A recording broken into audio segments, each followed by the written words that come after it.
مخدومہ کائنات ملکہ فردوس بری شہزادی رسول حضرت سیدہ فاطمہ زہرا سلام اللہ علیہا رسالت محمدی کا پرتو اور اخلاق نبوت کا عکس جمیل تھیں۔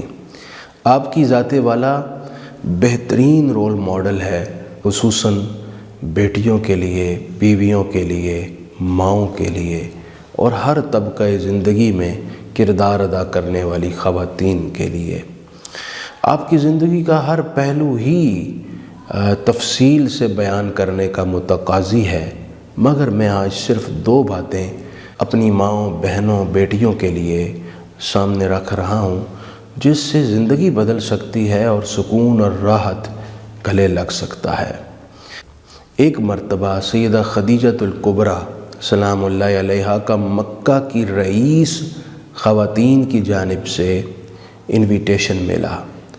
اس تقریب میں آپ نے جانا تھا، لیکن آپ نے جانے کا ارادہ بدل لیا۔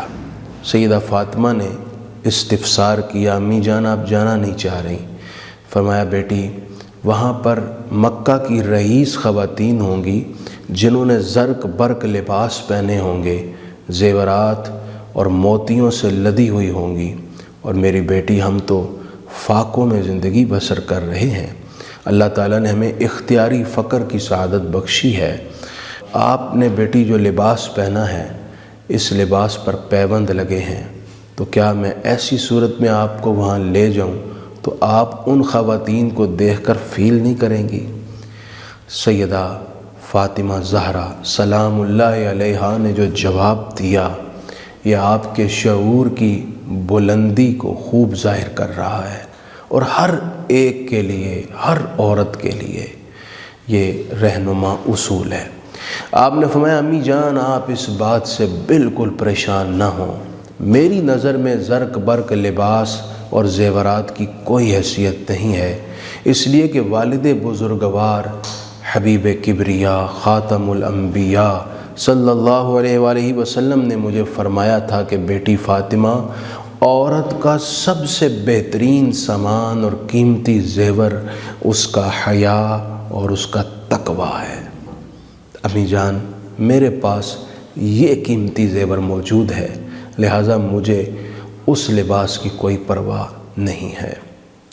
ایک مرتبہ 2 صحابیات کو حضور رحمت عالم نے تربیت کرتے ہوئے ان سے کہہ کروائی تو گوشت اور خون نکلا۔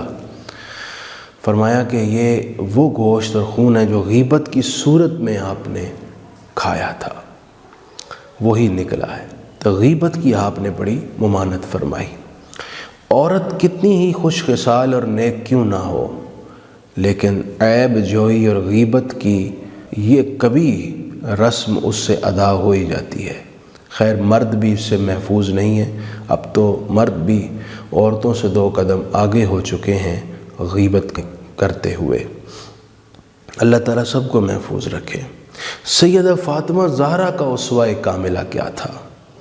ایک مجلس میں بیٹھی ہیں، خواتین نے اسی طرح کسی کی غیبت شروع کی تو آپ اٹھ کر چلی گئیں، آپ کے پیچھے چلے آئیں، پوچھا آپ کیوں اٹھ گئیں؟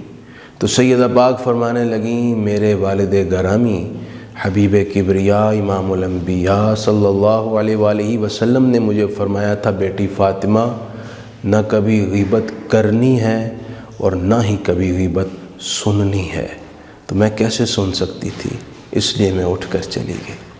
حقیقت یہ ہے کہ یہ دونوں باتیں اگر ذہن نشین کر لی جائیں تو ہزارہ قباحتوں سے محفوظ ہو سکتے ہیں۔